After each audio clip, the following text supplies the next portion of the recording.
नमस्कार, डेली 24 भारत देख रहे हैं आप। मैं हूं आपके साथ अनीता शर्मा। शुरुआत करते हैं देश दुनिया की बड़ी खबरों से और बड़ी जानकारी निकलकर सामने आ रही है बांग्लादेश से, जहां पर बांग्लादेश की पूर्व प्रधानमंत्री का निधन। पूर्व प्रधानमंत्री खालिदा जिया का निधन, ढाका के अस्पताल में भर्ती थी। बड़ी जानकारी आपको दे दें कि पूर्व प्रधानमंत्री खालिदा जिया का निधन हो गया है। बांग्लादेश की पूर्व प्रधानमंत्री का निधन हुआ है और ढाका के अस्पताल में भर्ती थी। बड़ी जानकारी आपको दे दें कि बांग्लादेश की पूर्व प्रधानमंत्री और बीजेपी की चेयरपर्सन खालिदा जिया अब इस दुनिया में नहीं रही। बेगम खालिदा जिया का निधन हो गया है। बीएनपी प्रमुख खालिदा जिया ने 80 साल की उम्र में आज आखिरी सांस ली। खालिदा जिया बांग्लादेश की 2 बार प्रधानमंत्री रह चुकी हैं। खालिदा जिया लंबे समय से बीमार चल रही थी और वो ढाका के हॉस्पिटल में एडमिट थी। उनके परिवार और पार्टी बीएनपी ने उनके निधन की सूचना दी है। बीएनपी ने बयान जारी कर कहा है कि बेगम खालिदा जिया का निधन फजर की नमाज के तुरंत बाद हुआ है और खालिदा जिया बांग्लादेश की पहली महिला प्रधानमंत्री थी। 1991 से 1996 और फिर 2001 से 2006 तक प्रधानमंत्री का पद संभाला और उनके निधन से पूरे देश में शोक की लहर है। मुस्लिम वोट की वो दूसरी प्रधानमंत्री थी। पहली पाकिस्तान की थी और वो लंबे समय से बीमार थी। हाल ही में उनके बेटे तारिक रहमान अपनी पत्नी और बेटी के साथ बांग्लादेश से वतन लौटे हैं।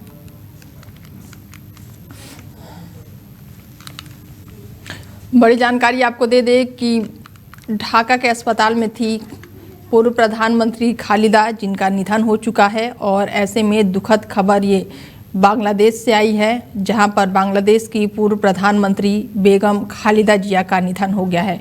वो लंबे समय से बीमार चल रही थी। ऐसे में बड़ी जानकारी निकलकर सामने आई है कि बांग्लादेश की पूर्व प्रधानमंत्री खालिदा जिया का निधन हो गया है।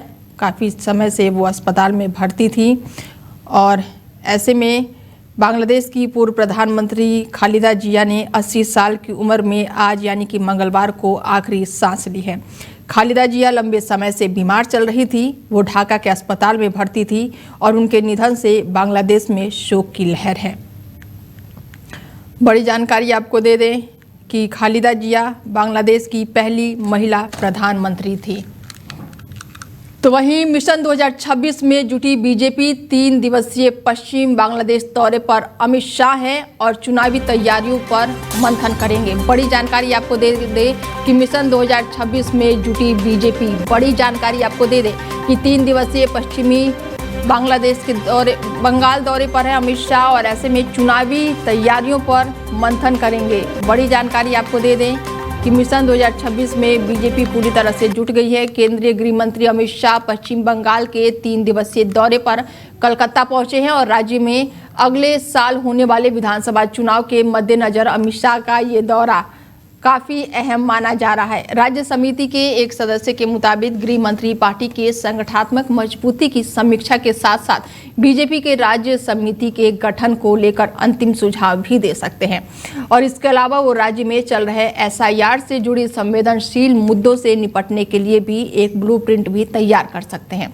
साथ ही 2026 के पश्चिम बंगाल विधानसभा चुनाव के लिए पार्टी की पूरी कैंपेन रणनीति की रूपरेखा भी तैयार करेंगे, खासकर उन मुख्य मुद्दों पर जिसके बारे में काफ़ी हाईलाइट किया गया है। हालांकि नए साल के माहौल को देखते हुए अमित शाह अपने 3 दिवसीय दौरे के दौरान किसी भी सार्वजनिक रैली, रोड शो या फिर जनसभा को संबोधित नहीं करेंगे। अपने दौरे के आखिरी दिन यानी कि 31 दिसंबर को गृह मंत्री अमित शाह पश्चिम बंगाल चुनाव से पहले पार्टी भरने के लिए कोलकाता में एक कार्यकर्ता सम्मेलन को संबोधित करेंगे। बड़ी जानकारी आपको दे दें कि बीजेपी जो है वो 2026 के चुनाव की तैयारियों में जुट गई है।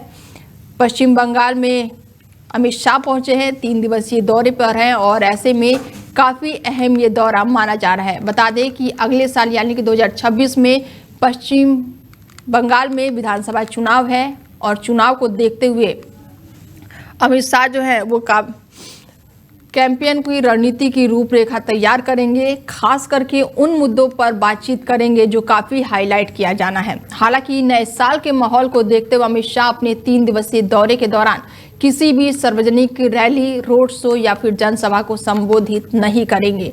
पश्चिम बंगाल पहुंचे अमित शाह और ऐसे में अगले साल विधानसभा चुनाव होने वाले हैं और जिसको लेकर अमित शाह ने पार्टी कार्यकर्ताओं को पूरी तरह से अलर्ट रहने का और साथ ही पश्चिम बंगाल में एक बार बीजेपी की फिर से बड़ी रणनीति के तौर पर उतरने की तैयारी है और ऐसे में अमित शाह का ये दौरा बेहद ही खास माना जा रहा है।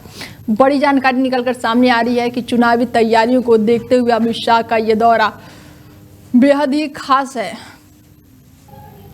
बता दें कि 3 दिवसीय दौरे पर पश्चिम बंगाल पहुंचे अमित शाह और ऐसे में ये दौरा बेहद ही खास है। अगले साल विधानसभा चुनाव है और ऐसे में 3 दिवसीय दौरे पर पहुंचे अमित शाह और चुनावी कैंपेन को रणनीति के तौर पर ये खास माना जा रहा है। और इस खबर पर ज्यादा जानकारी के साथ अनुज जी जुड़ चुके हैं हमारे साथ और उनसे बातचीत करते हैं। जी बहुत बहुत धन्यवाद आपका। अनुज जी, बेहद ही खास दौरा माना जा रहा है क्योंकि अगले साल विधानसभा चुनाव है। ऐसे में कितना खास है अमित शाह का ये दौरा? 3 दिवसीय दौरे पर पहुंचे अमित शाह। देखिए, ये दौरा पश्चिम बंगाल के भविष्य को तय करेगा क्योंकि अमित शाह जी सिर्फ गृह मंत्री नहीं बल्कि हमारी पार्टी के राष्ट्रीय अध्यक्ष भी रहे हैं। तो संगठन को मजबूत करने के निर्देश उसके साथ बंगाल के दौरे पर गए हैं। वो 0 लेवल से लेकर टॉप लेवल के कार्यकर्ताओं से मुलाकात करेंगे, संगठन के रूपरेखा पर चर्चा करेंगे और कैसे 2026 के चुनाव की तैयारी की जाए इस पर भी बातचीत करेंगे। तो ऐसे में क्या लग रहा है कि ये जो दौरा है आने वाले चुनाव के लिए बेहद ही खास है? बिल्कुल खास है क्योंकि देखिए, पश्चिम बंगाल पिछले काफी समय से हिंसा, भ्रष्टाचार और असुरक्षा से जूझ रहा है, जिस पर हमारे अमित शाह जी काफी गंभीर हैं और ये चाहेंगे कि जो 2026 का चुनाव हो उसमें पश्चिम बंगाल में भी कमल खिले। और जैसे हमने बाकी के प्रदेशों में भयमुक्त सरकार बनाई है, जहां माफियाओं का राज था वहां से माफियाओं को उड़ाकर फेंका है, उसी तरह से पश्चिम बंगाल में भी हिंसा, भ्रष्टाचार और असुरक्षा को समाप्त करके कमल खिलाएंगे और जनता को सुरक्षित महसूस कराएंगे, विकसित महसूस कराएंगे। बिल्कुल, एसआईआर का मुद्दा भी उठ सकता है क्योंकि काफी हाईलाइट रहा है एसआईआर का मुद्दा पश्चिम बंगाल में। ममता बनर्जी भी सड़कों पर उतरी थी, तो क्या अमित शाह एसआईआर को लेकर कुछ संबोधित करेंगे यहाँ पर लोगों को? देखिए, मुझे नहीं लगता है एसआईआर को लेकर अमित शाह जी कुछ कहेंगे क्योंकि एसआईआर से भाजपा का कोई लेना देना नहीं है। ये चुनाव आयोग की अपनी प्रक्रिया है और जो पहले भी होती रही है। देखिए, एसआईआर से डर सिर्फ उन्हीं को लग रहा है जिनके फर्जी वोट बने हुए हैं। भाजपा ने एसआईआर का हमेशा समर्थन किया है। एसआईआर से तो जो ऐसे वोट हैं जो वोट नहीं डालते हैं, जो लिस्ट में पड़े हुए हैं, उनको वहां से हटाना है और नए वोट जो सच में वोट डालने के लायक हैं और वो वोटर लिस्ट में नहीं है उनको ऐड करना है। तो एसआईआर से डरना उन्हीं को चाहिए जो फर्जी वोट के मतलब जिनके फर्जी वोट बने हुए हैं और जिस पर वो वोट डलवाते हैं। तो अगर वो ममता बनर्जी इस पर प्रतिक्रिया दे रही हैं तो निश्चित तौर से ये साफ होता है कि उनके भी इस तरह के वोटर लिस्ट में हैं। इससे पहले भी अनुज जी प्रधानमंत्री मोदी गए थे दौरे पर, हालांकि संबोधित नहीं कर पाए ठंडी की वजह से, कोहरे की वजह से। और अब अमित शाह मतलब लगातार बीजेपी के जो भी दिग्गज नेता है अब वो बांग्लादेश की तरफ रुख कर रहे हैं और लगातार चुनाव को देखते हुए ये काफी बड़ी रणनीति मानी जा रही है। देखिए, भाजपा हर प्रदेश के जो टॉप लेवल नेता हैं हमारे हर प्रदेश में दौरा करते रहते हैं। ये उसी का क्रम मतलब आप सीक्वेंस कह सकते हैं। लेकिन पश्चिम बंगाल पिछले काफी समय से भाजपा के लिए प्रायोरिटी रहा है क्योंकि यहाँ पर भ्रष्टाचार जो है चरम पर है, यहाँ पर हिंसा बहुत होती है और असुरक्षा बहुत फैली और महिला सुरक्षा को लेकर भी गंभीर आरोप लगते रहे इनकी सरकारों पर। और जैसे ही चुनाव पास आता है टीएमसी के कार्यकर्ता हिंसा भी बहुत करते हैं, बूथ कैप्चरिंग करते हैं, जिस तरह जो बहुत पहले किसी जमाने में हुआ करती थी वो आज भी पश्चिम बंगाल में देखा जा सकता है। तो इन सबसे जनता को बचाने के लिए भाजपा इस बार कटिबद्ध है और इस बार पूरी अपने जोर शोर के साथ लगी हुई है। और निश्चित तौर पर हमें ऐसा आभास भी होता है कि पश्चिम बंगाल की जनता इस बार चाहती है कि पश्चिम बंगाल में इस बार कमल खिलेगा। बिल्कुल, अब ये तो आने वाला समय ही बताएगा कि इस बार कमल खिलेगा या नहीं। फिलहाल जुड़ने के लिए बहुत धन्यवाद अनुज जी आपका। धन्यवाद। बता दें कि पश्चिम बंगाल के दौरे पर अमित शाह, ऐसे में मिशन 2026 की तैयारियों में बीजेपी जुट गई है। 3 दिवसीय दौरे पर पश्चिम बंगाल पहुंचे हैं गृह मंत्री अमित शाह।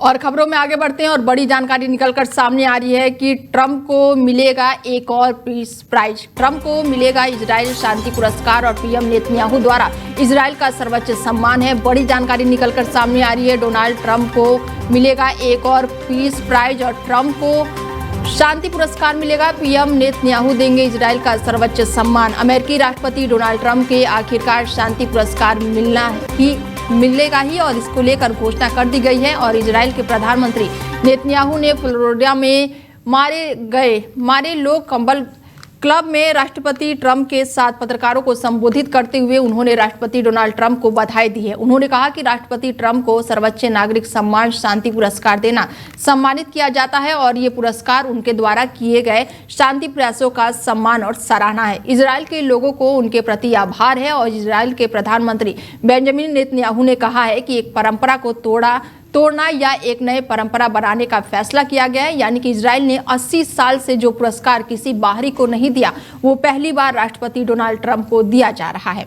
पहली बार इजराइल का सर्वोच्च नागरिक सम्मान शांति की कैटेगरी में दिया जा रहा है। राष्ट्रपति डोनाल्ड ट्रंप को इजरायली पीस प्राइज से सम्मानित किया जाएगा। इजरायली और यहूदी लोगों के भले के लिए उनके योगदान के लिए पुरस्कार दिया जा रहा है। प्रधानमंत्री नेतन्याहू ने कहा है कि शांति पुरस्कार राष्ट्रपति डोनाल्ड ट्रंप के प्रति इजराइल के लोगों का आभार है। वो इजराइल की मदद करें और आतंकवादियों के खिलाफ हमारी लड़ाई की सराहना करने और हर संभव मदद करने के लिए तैयार रहते हैं। देश का सर्वोच्च नागरिक सम्मान परंपरागत रूप से विज्ञान, कला और मानविकी जैसे क्षेत्रों में उत्कृष्टता के लिए इजराइल नागरिकों को प्रदान किया जाता है। शांति श्रेणी में ये पुरस्कार पहले कभी नहीं दिया गया, लेकिन राष्ट्रपति डोनाल्ड ट्रंप के लिए ये नियम बदलते हैं। तो वहीं भारत ने ओडिशा के चांदीपुर स्थित इंटीग्रेटेड टेस्ट रेंज से पिनाका लॉन्ग रेंज रॉकेट सफलतापूर्वक ये फ्लाइट को टेस्टिंग हुई है और इस दौरान रॉकेट को उनकी अधिकतम 120 किलोमीटर रेंज तक दागा गया है। उड़ान के दौरान रॉकेट ने सभी इस फ्लाइट से इन फ्लाइट मैनुअल सफलतापूर्वक निर्धारित लक्ष्यों को सटीक वार किया है और रेंज में तैनात सभी ट्रेनिंग सिस्टम में उड़ान के पूरे रूट के दौरान रॉकेट की निगरानी की और ये सफल परीक्षण रक्षा अनुसंधान और विकास संगठन ने किया। खास बात यह रही कि 120 किलोमीटर रेंज वाले इस रॉकेट का पहला टेस्ट उसी दिन हुआ जब रक्षा मंत्रालय के रक्षा अधिग्रहण परिषद ने इसे भारतीय सेना में शामिल करने की मंजूरी दी। डीएसी की बैठक दोपहर में हुई थी और करीब 69,000 करोड़ से सैन्य उपकरणों की खरीदों को मंजूरी दी और इस मिसाइल के रॉकेट रडार बिल्कुल सिस्टम शामिल है और पिनाका सिस्टम के लिए लंबी दूरी के रॉकेट खरीदे जाएंगे। सेना के लिए इंटीग्रेटेड ड्रोन डिटेक्शन और साथ ही यहाँ पर कई सिस्टम भी शामिल हो जाएंगे। ऐसे में ये बड़ी कामयाबी देखने को मिली है। रॉकेट पहली बार फ्लाइट टेस्टिंग सफल रही है और 120 किलोमीटर रेंज के टारगेट पर सटीक अटैक करेगी।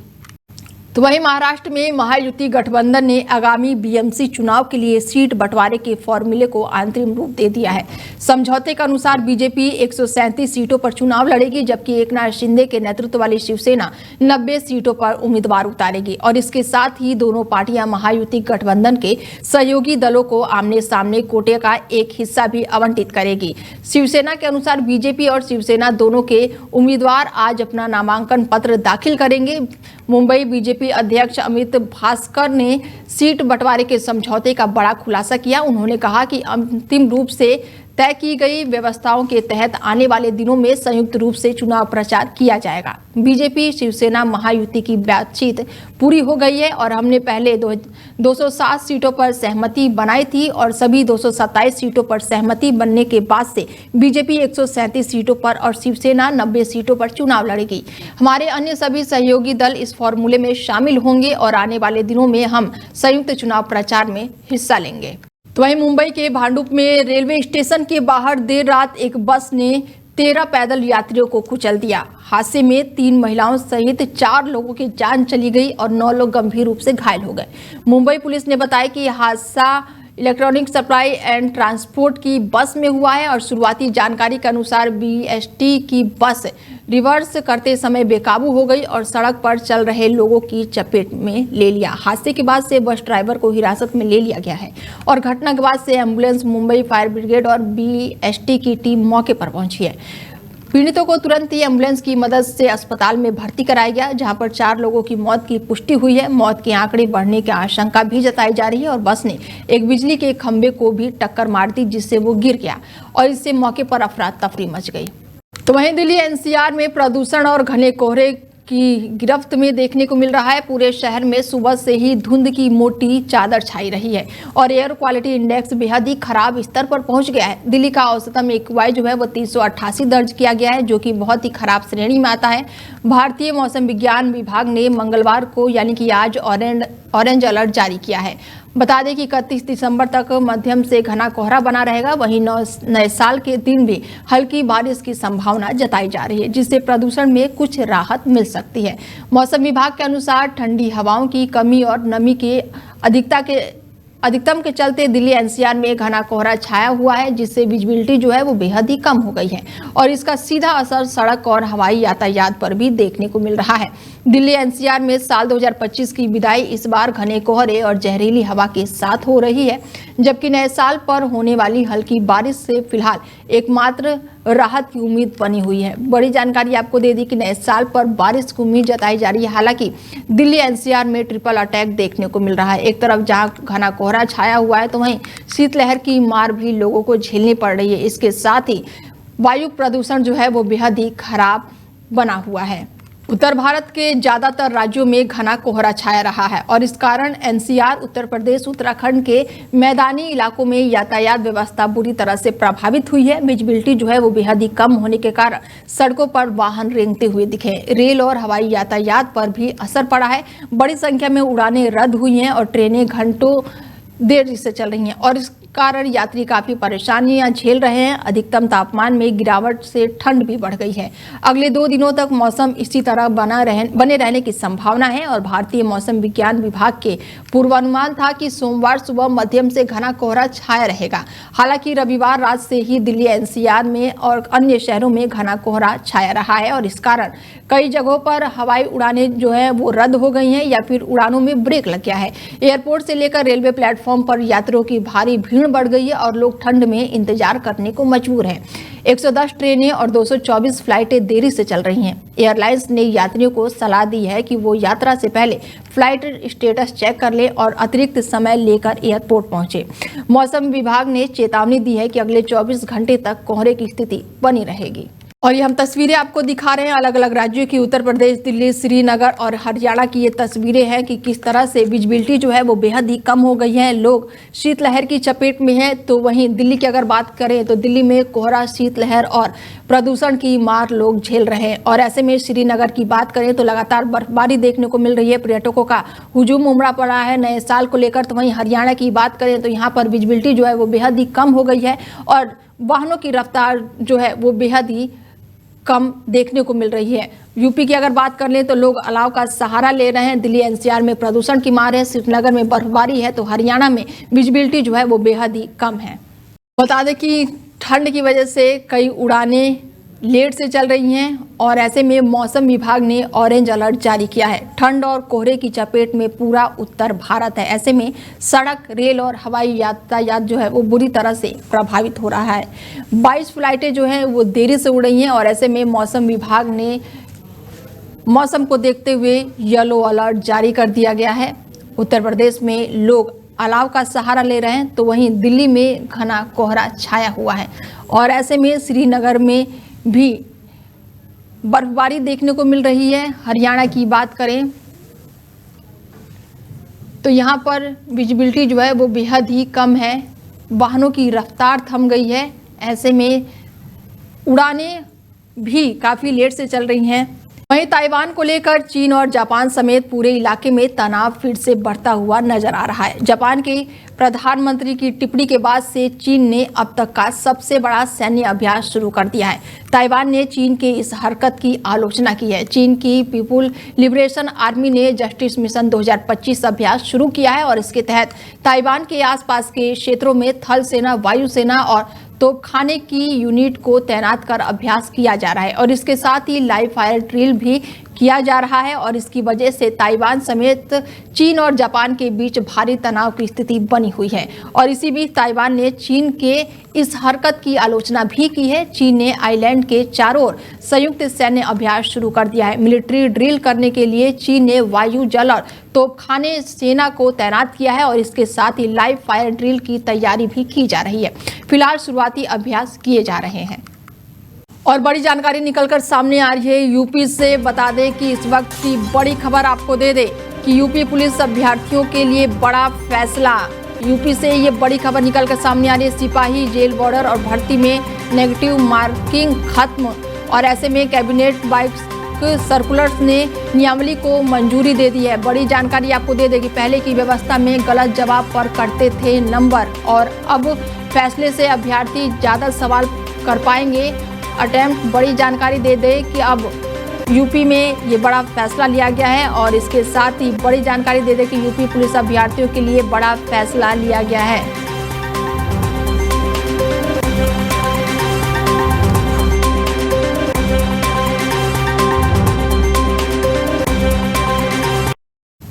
फिलहाल बुलेटिन में मेरे साथ इतना ही। दीजिए इजाजत, नमस्कार।